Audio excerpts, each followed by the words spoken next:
Bismillahirrahmanirrahim. Assalamualaikum warahmatullahi wabarakatuh. Alhamdulillah, la haula wa la quwwata illa billah. Asyhadu an la ilaha illallah wahdahu la syarika lah. Wa asyhadu anna Muhammadan abduhu wa rasuluhu la nabiyya ba'dahu.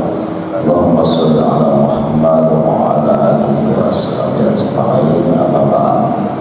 Bapak sekalian, jamaah sholat subuh yang berbahagia. Pada pertemuan yang lalu kita menjelaskan tentang pembagian ahli waris asobah. Asobah itu orang yang mendapatkan sisa harta dari peninggalan almarhum atau almarhumah. Asobah itu dibagi menjadi tiga. Yang pertama asobah bin nafsi, yang kedua asobah bin ghair, yang ketiga asobah ma'al ghair. Asobah bin nafsi itu menjadi asobah dengan sendirinya karena meninggal langsung, menjadi asobah tanpa disebabkan oleh orang lain. Kalau asobah bin ghair, dia menjadi asobah karena bergandengan dengan orang lain, saudara. Dengan ma'al ghair beserta orang lain. Mari kita lihat asobah bin nafsi.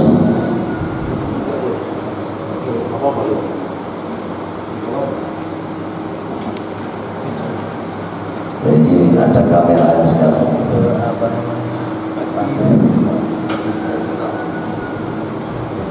Jadi kata asobah itu lebih familiarnya begini. Asobah itu adalah orang yang menghabiskan seluruh harta, menghabiskan seluruh harta.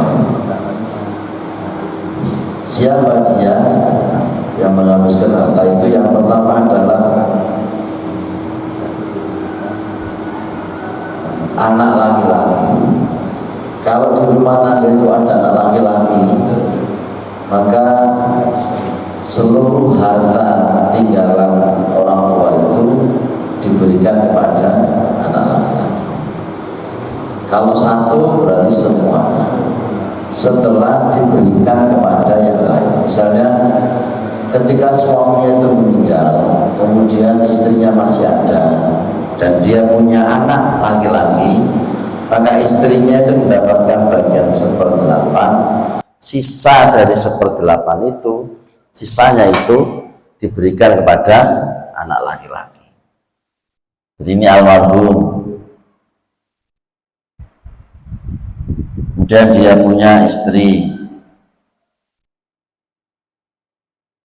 dia punya anak laki-laki. Maka kalau suaminya ini meninggal, dia mendapatkan bagian 1/8. Sisanya itu diberikan ke sini.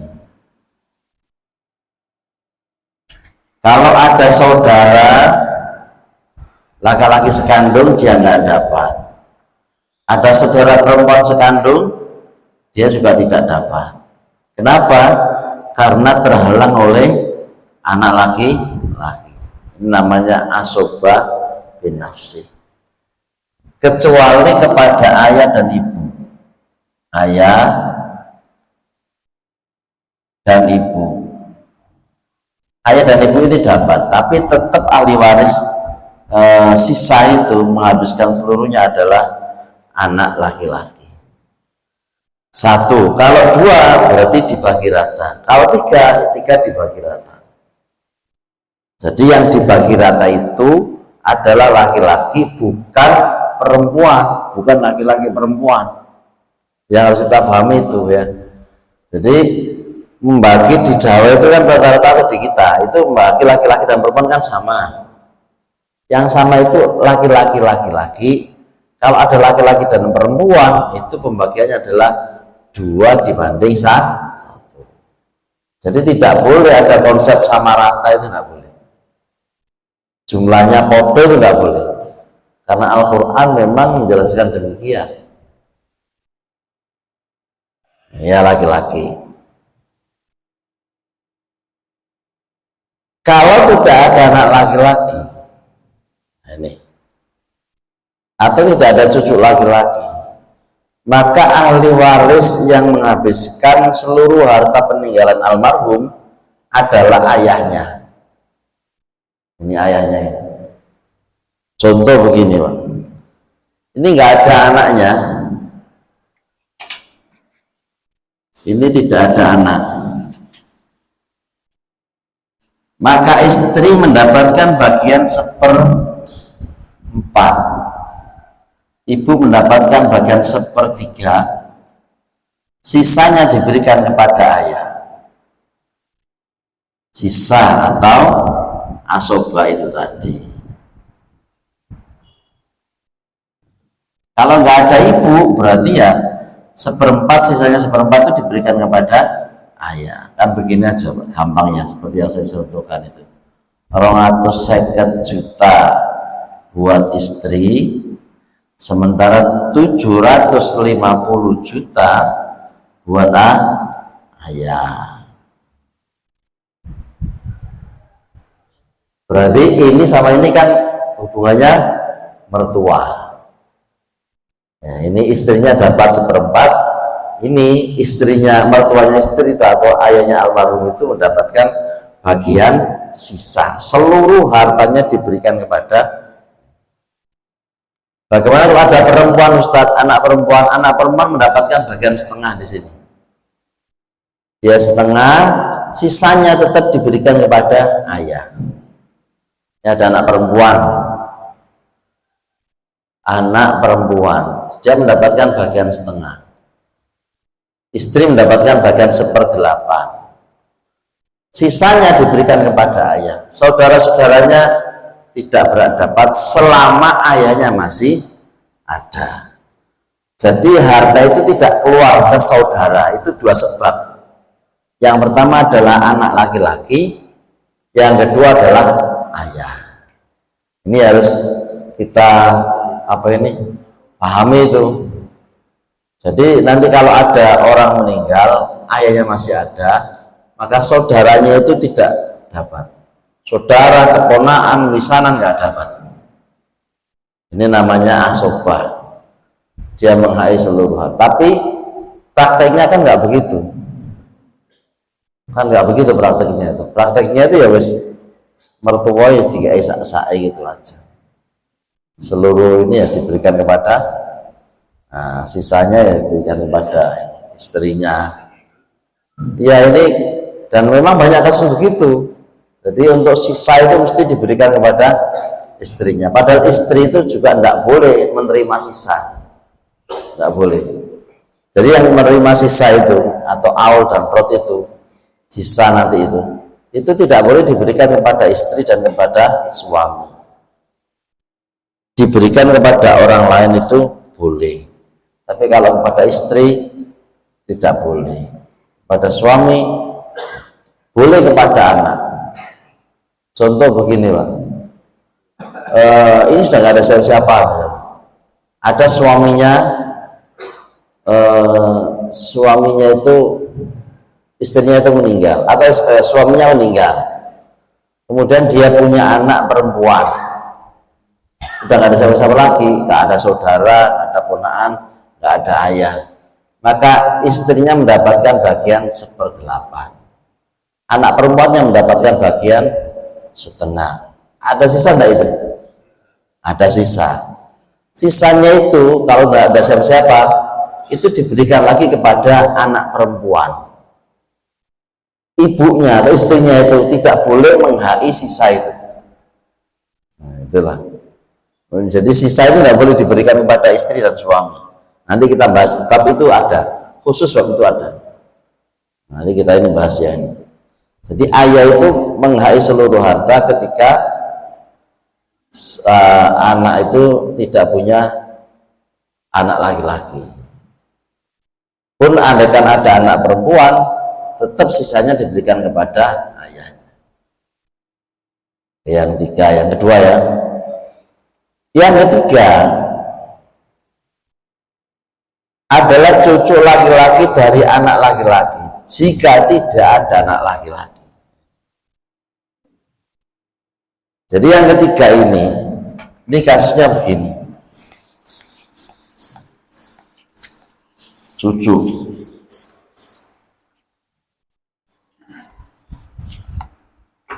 Ini punya anak laki-laki, kemudian dia punya anak laki-laki. Ini sama ini kan hubungannya cucu.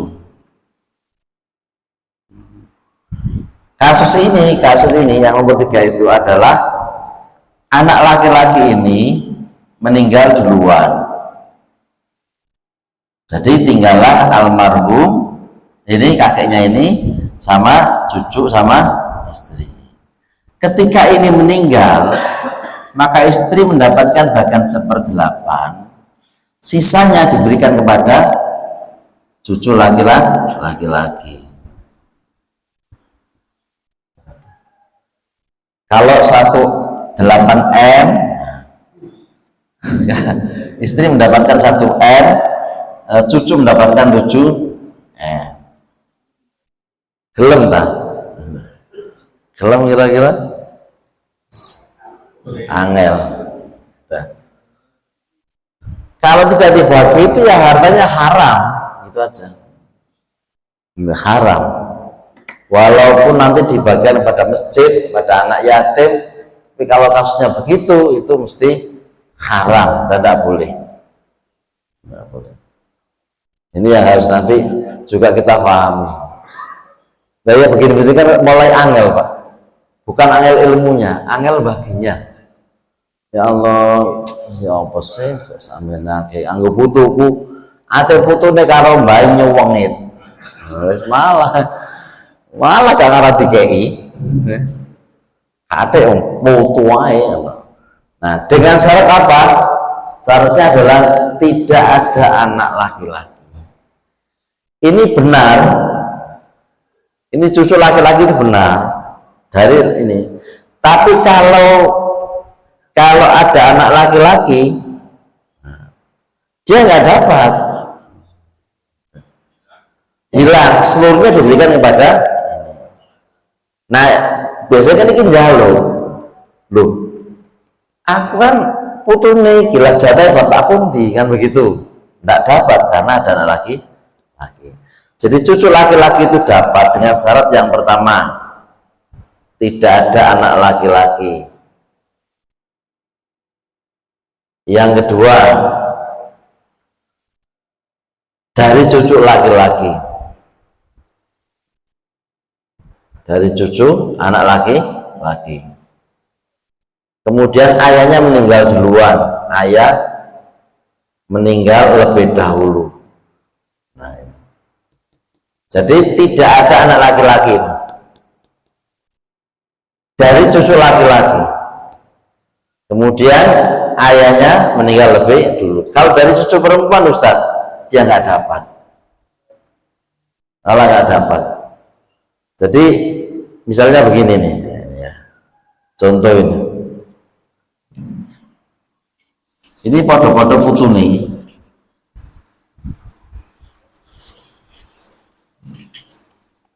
Tapi ini kan anak perempuan. Kemudian ini anak laki-laki. Ini cucu laki-laki. Lah ini cucu laki-laki. Ini yang sudah sering saya contohkan ya. Kalau ini meninggal duluan yang pertama, kemudian ini meninggal yang kedua, kemudian baru ini yang meninggal, maka istri mendapatkan 1/8. Yang ini cucu laki-laki dari anak perempuan tidak dapat. Sisanya diberikan kepada siapa? Ke sini, asoba itu ke sini. Jadi kalau 1M 8M tadi itu 1M buat istri, 7M itu buat cucu laki-laki dari anak laki-laki. Sementara cucu laki-laki dari anak perempuan nggak dapat. Nah, kata bisa begini, iki pas oke, iki pas gak duwe. Ya, bedhe yang sisa. Sing soge bedhe mesisan. Tapi gini loh, rahasia hukum Allah itu kita tidak pernah tahu, Pak. Kenapa Allah itu menentukan begitu? Itu rahasianya Allah. Dan Allah sudah mengatakan bahwa harta, istri, harta, anak itu semua adalah ujian. Kita kan selalu memahami ujian itu istri dan anak. Tidak memahami harta itu sebagai ujian. Istri kita cerewet, ujian. Allah, aku diuji oleh Allah, istriku cerewet. Ya, anak juga begitu. Tapi harta itu juga ujian. Kan duit itu ujian, di duit akeh ya ujian. Enak diuji duitnya akeh. Ujiannya tapi duitnya akeh. Ya, ini yang apa ya, sering menjadi masalah. Beberapa kali saya ngisi pengajian tentang faraid, tentang bab ini itu mesti rame.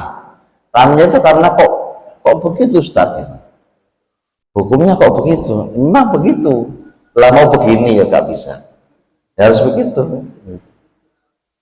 Jadi kalau ada orang mengatakan ilmu faraid itu sulit Ustaz, bukan sulit sebenarnya. Karena kuncinya kan cuman membagi itu kan cuman berapa itu Bang? Setengah, sepertiga, seperempat, seperenam, terus seperdelapan, 2/3, 6 toh sama asoba ini loh. Hanya 6 itu 7 sama yang asoba tadi itu. Ini sulitnya itu adalah membaginya. Ya Allah, kok samun lagi. Ya Allah, langer-langer tau. Nah, itu yang sulit itu di situ. Sehingga orang itu kemudian mulai was-was dan wis gak belajar faraid, ngeri emosi tok. Lalu sekarang duitnya akeh, terus ana ilmu faraid. Harus dia belajar itu langer-langer tok. Ya Allah, ya Allah, ya Allah, ya Allah. Sebenarnya yang langer-langer, saya juga langer-langer Pak. Oh besoknya aku meninggal, gimana ya gitu. Saya juga sama saja sebenarnya. Semua itu sama. Tapi ini kan hukum Allah. Dan kita harus yakin bahwa Allah kalau sudah menetapkan sebuah hukum itu pasti yang terbaik. Tidak mungkin merugikan orang lain. Tidak mungkin. Oke ya, monggo kalau ada pertanyaan.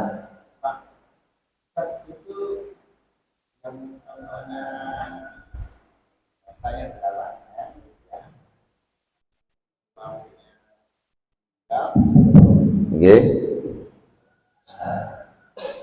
Jadi kan kalau suaminya meninggal punya cucu laki tapi tidak punya tidak cucu laki. Jadi kan cucunya nanti dapat 7 M. Ya. Apakah itu setelah dibagi golongan ini atau sudah? Dan pembagian dari golongan ini tadi diberikan pada siapa?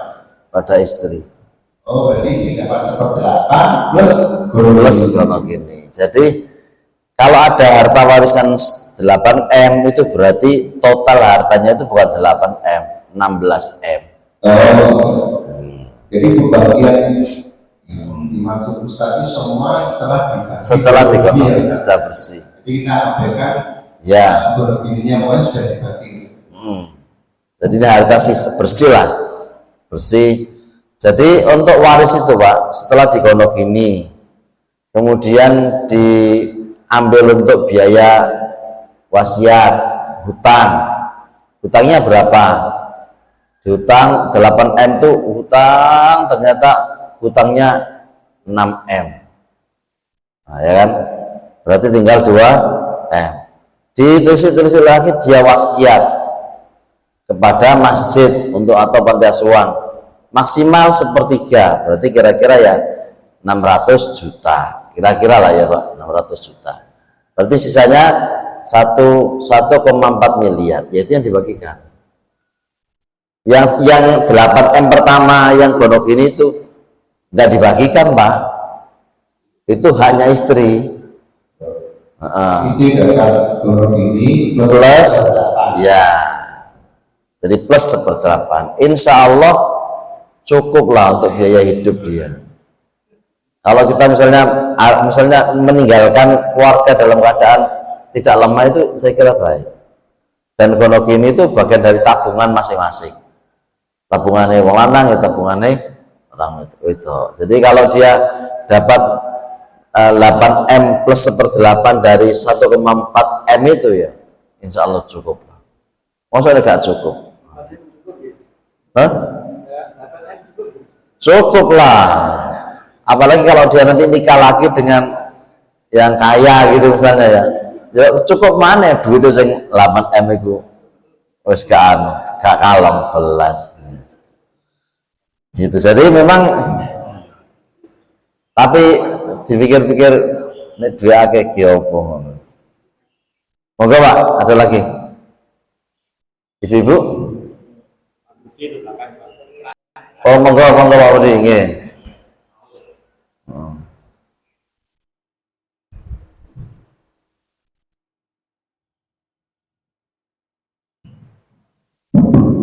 Assalamualaikum warahmatullahi wabarakatuh.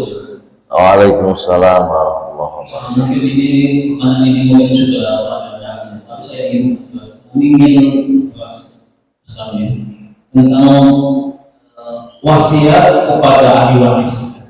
Jadi misalkan kita punya keluarga, ya, kemudian ini ada keluarga yang kurang mampu atau adik yang kurang mampu, kemudian orang tua wasiat nanti kalau saya itu enggak ada, ya, nanti ini kasihkan adikmu atau ini saya wasiatkan kepada saudara yang ahli waris itu ya, tapi untuk suatu yayasan itu jadi wasiat diberikan kepada ahli waris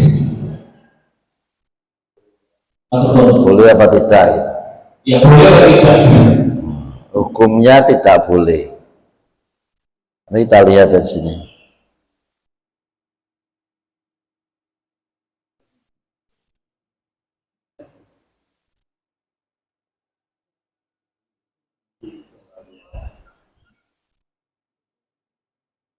Nah ini jenengan lihat ya. Ini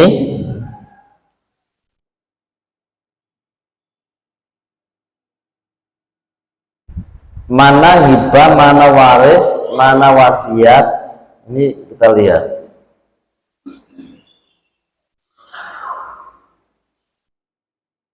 Jadi wasiat itu tidak boleh, ini kan menerima ya, tidak boleh ahli waris atau bukan ahli waris. Berarti kalau anak menerima wasiat boleh apa tidak? Tidak boleh.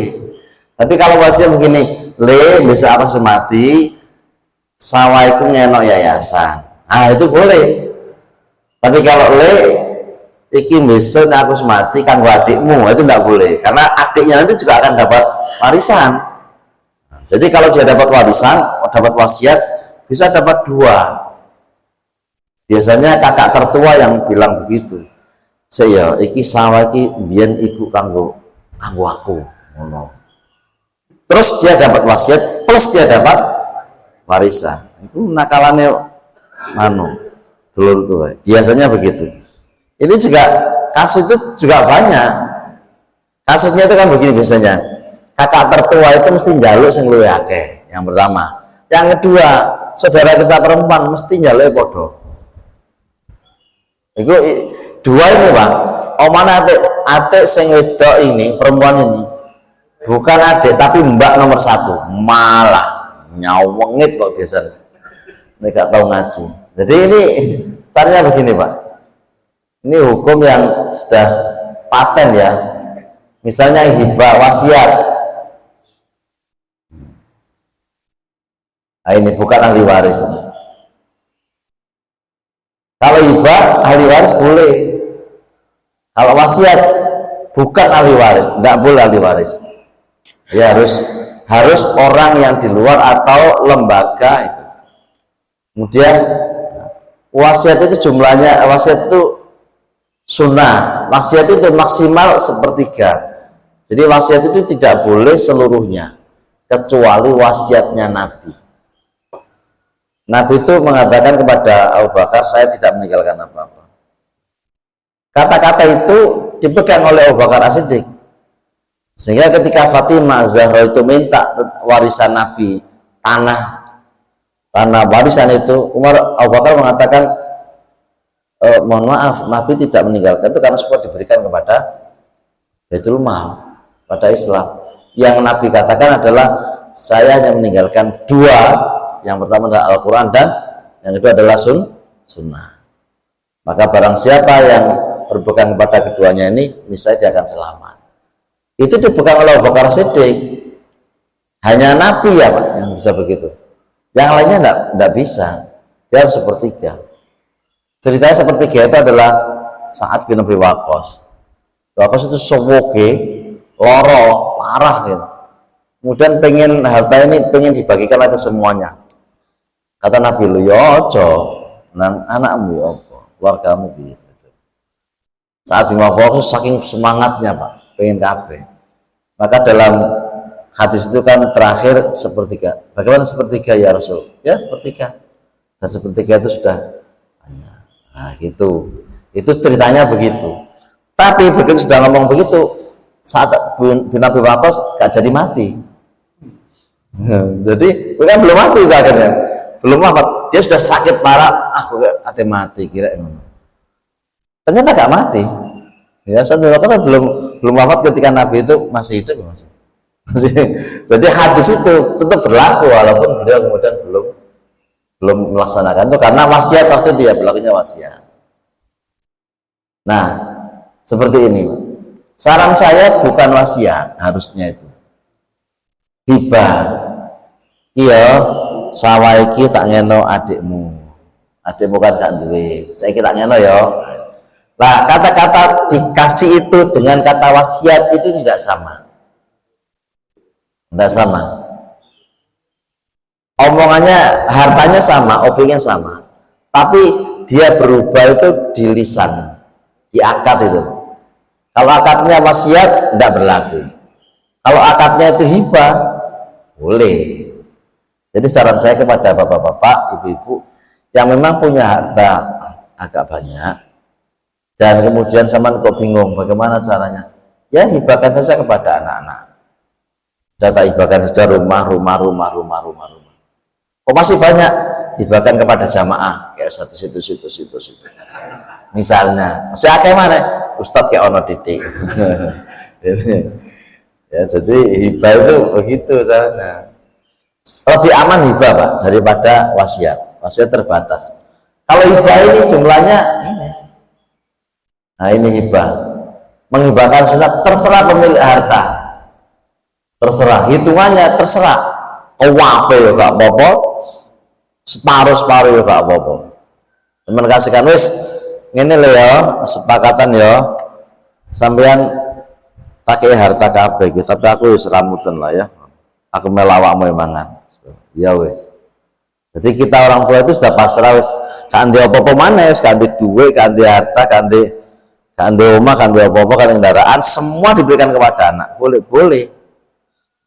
Besok nanti ngopi njaluk anake. Aku kan duwe dhuwit tak ngopi le gitu misalnya. Pengen ngopi gak duwe dhuwit njaluk, ya salah anake. Kalau begitu. Tapi biasanya gini. Kalau mau menghibahkan ya paling sisakanlah minimal pensiunannya. Wis pensiunan iki wis entak gawe ria-rio, seneng-seneng mbok gawe karo kanca, mbok gawe sedekah yang lain. Nah, enggak apa-apa. Ojo akeh. Hah? 2M. Tapi prosoku angel ngono iki. Iki mau cerita sinetron, Pak. Jadi kuape dingin aku sinetron. Tapi rata-rata enggak. Enggak. Monggo, Pak. Waalaikumsalam. Saat umpama ini adik saya itu nggak punya anak ya, mongun, anaknya mongun, kira-kira kalau kepada anak pungut itu ya. boleh Boleh. boleh.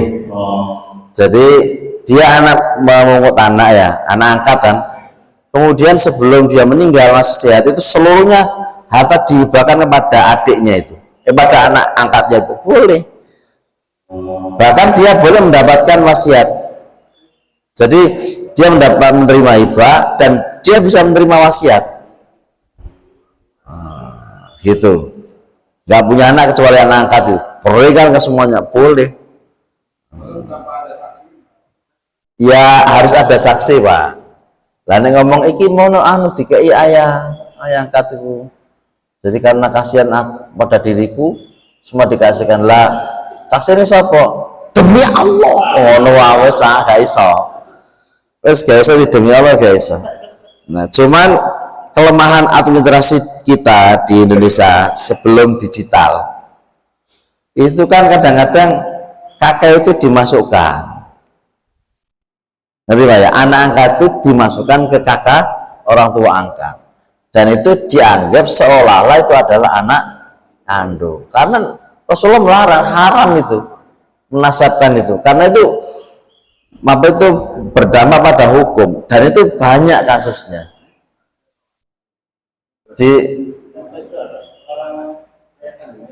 Iya, jadi walinya itu tetap kepada ayah kandungnya, kepada keluarga, kakaknya kepada keluarga.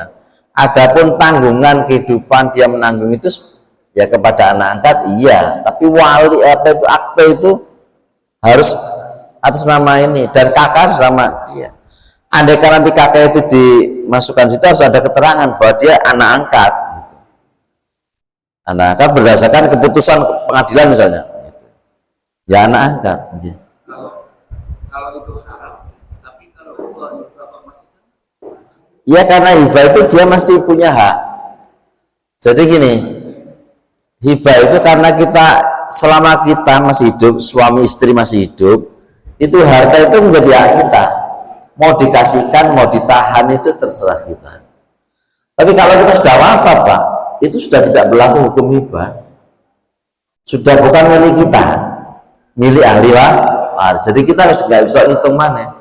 Yang tadi wasiat itu kan karena kita menghitungnya setelah kematian. Nggak harus ke anak, kang iki, itu tidak boleh. Kalau untuk ahli waris, kan ahli waris itu mesti akan dapat warisan. Bahkan yang sepertiga tadi kan sisanya masih ada.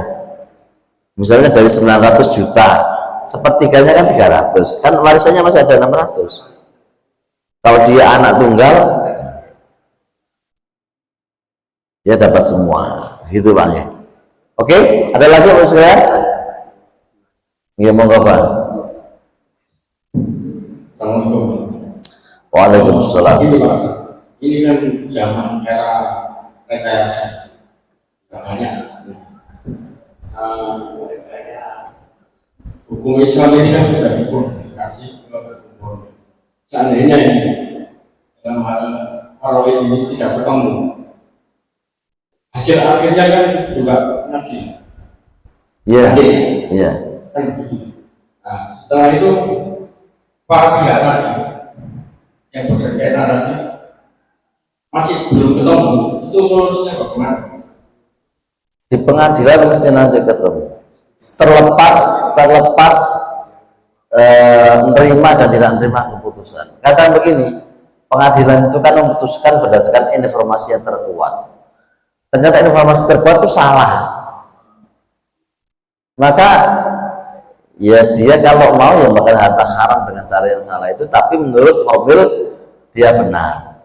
Karena kalau mengatakan begini, wala ta'kulu amwalakum bainakum bil batli wa tudlu biha ilal hukam, dan kamu tunjukkan bukti-bukti kamu itu dengan di kehakiman tuh kamu tunjukkan padahal kamu salah. Jadi janganlah kamu makan harta dengan cara batil dan kamu tunjukkan buktimu kepada pengadilan seolah kamu itu benar. Dan pengadilan, kata Rasulullah kan mengatakan, aku mengadili berdasarkan data. Di balik itu bohong atau tidak bohong itu hubungan Anda dengan Allah.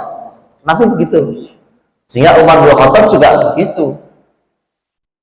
Saya mengadili seseorang itu berdasarkan data, fakta ya. Terlepas di balik fakta itu benar atau tidak, itu hubungannya dengan Allah. Jadi bisa jadi yang diputuskan Nabi itu salah, tapi faktanya karena yang ini kan datanya ini benar, sehingga ini salah saja nih, tapi datanya kok benar gitu. Ya diputuskan berdasarkan data. Nabi juga begitu. Maka Nabi mengatakan tanggungan tanggungan akhirat kamu ya. Itu saya tidak menanggung itu. Saya hanya berdasarkan fakta ini yang Anda sampaikan. Begitu Pak? Iya. Bobot dari diserahkan ke iman. Ya. Yang bicara itu akhirnya adalah iman. Di Surabaya itu Pak ada orang mantan dubes apa gitu ya. Dia nggak punya anak, dia mengangkat anak angkat. Dan depositonya itu ada 2M atau 3M gitu. Itu Pak. Itu dia mengangkat anak laki-laki dan anaknya ini masukkan kakak itu tadi yang lawas-lawas, data lawas Pak. Kan jejak digitalnya nggak ada. Kan harus dimasukkan itu. Dia menggugat saudaranya yang meninggal itu, saudaranya yang dubes itu kan, dia meninggal, saudaranya kan menuntut. Dia nggak bisa menuntut karena faktanya adalah dia anak, seolah-olah anak kandung, sehingga dia dapat semua Pak itu hartanya.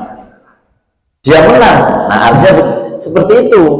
Sebenarnya kalau dia jujur, aku ini bukan anak kandung, aku ini anak angkat. Walaupun kakaknya dimasukkan di situ, anak angkat.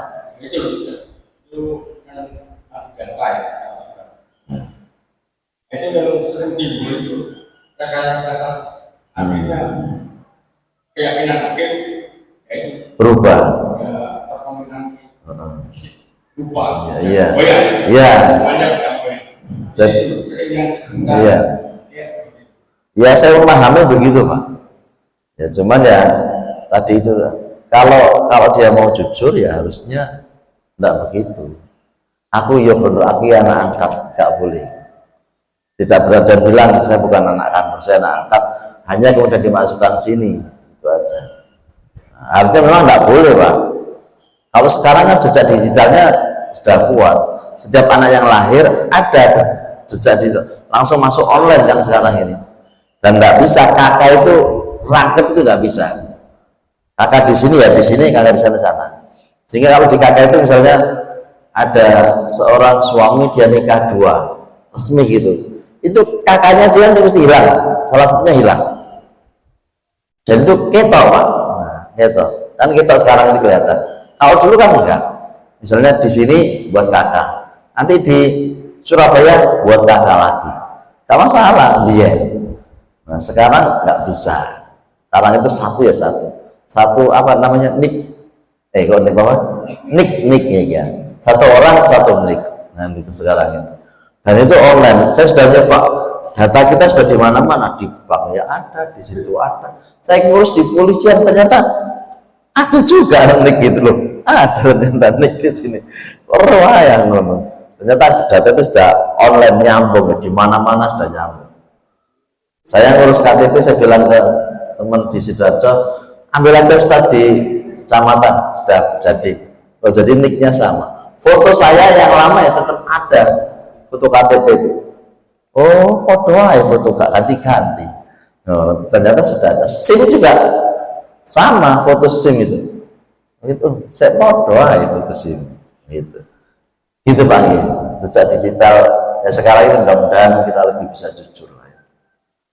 Jujur. Oke. Sudah? Oke, monggo Pak. Mama nggak ada yang tanya, mama ya. Emak oh telu mamanya dulu. Yes. Tadi dikatakan bahwa harta itu adalah ujian. Saya berpikir kok ujiannya itu ya lewat kalau itu ya. Termasuk hal itu nih Pak. Ujiannya termasuk ini. Itu apakah memang yang terkenal kalau itu ilmunya orang tua? Kalau itu adalah ujiannya sebetulnya ini perlu diketahui muda. Karena apa? Biar tidak ragu. Ya. Jadi kalau itu adalah muda. Nanti meresponnya, mencarinya harta itu kan Gampang. Anggapan kayak gini menjadi Jadi memang begini Pak, hampir di banyak kajian yang muda itu nggak begitu mau untuk belajar, wong yang tua aja nggak mau. apalagi yang muda-muda. Sekarang di sini saya kan sudah lihat Pak, jamaah tadi subuh itu kan, ya subuh tadi. Kalau dia mau saja, mau belajar saja, insya Allah tahu. Dan saya yakin mereka yang tidak ngaji tadi itu, yang hanya sholat subuh, juga tidak akan tahu proses faraid itu Pak, nggak akan tahu. Masuk jidat iki hilang Pak. Nek belum belajar faraid dan belum pernah bagi faraid, kita masih iman, kita masih belum sampai separuh. Bener, saya sudah, masya Allah, ternyata Allah mengatakan wala nabluwannakum bisyai'im minal khaufi wal ju' wa naqsim minal amwal. Jadi kurangnya harta salah satunya adalah ini. Harta disimpan, begitu istri kita wafat, wah, berkurang ini hartanya karena akan diberikan kepada orang lain. Dan kita diuji oleh Allah begitu. Karena itu diuji yang pertama dengan zakat. Dan zakat masih gampang. Karena harta kan berkurang dengan zakat kan. Di zakat harus zakat itu. Tapi orang sekarang juga banyak nggak zakat. Jujur zakatnya itu tidak seberapa. Yang kedua sodako. Yang ketiga ya ini waridin. Dan itu luar biasa. Ketiga-tiganya ini kalau orang tidak beriman itu seolah-olah tersandera dengan hukum itu. Tapi kalau orang beriman yakin bahwa hukum Allah itu menetapkan itu pasti dia terbaik. Kita harus kita yakini begitu. Nonton Pak Nggih. Oke, saya kira cukup sekian. Kalau ada pertanyaan lagi kita sambil ngobrol-ngobrol, sambil minum kalau ada. Jadi semoga bermanfaat dan saya berharap sebenarnya anak-anak muda itu juga belajar begini. Oh masih ada lagi? Kalau di SMA cuma ada pelajaran agama memang ada. Yang anak di SMA itu kalau di negeri atau kalau di swasta. Di negeri sebenarnya sama, kalau kurikulumnya sama. Jadi di SMA juga ada, di Aliyah juga ada. Cuman memang tidak sedetail. Ya pokoknya tahu saja, asal tahu. Karena itu saya apresiasi kalau pada masjid yang selalu masih dia wutun belajar adakan kajian faraid. Biasanya kan faraid itu semangat di amal-amal tok. Begitu roh ya hartanya berkurang, loro hati, gitu. Biasanya begitu, semangat di awal. Karena di awal itu kan, wah ini sesuatu yang baru. Begitu saya pembagian langsung limpret. Ada usah, gitu ya. Nah, subhanaka Allahumma bihamdika asyhadu an la ilaha illa anta astaghfiruka wa atubu ilaik. Assalamualaikum.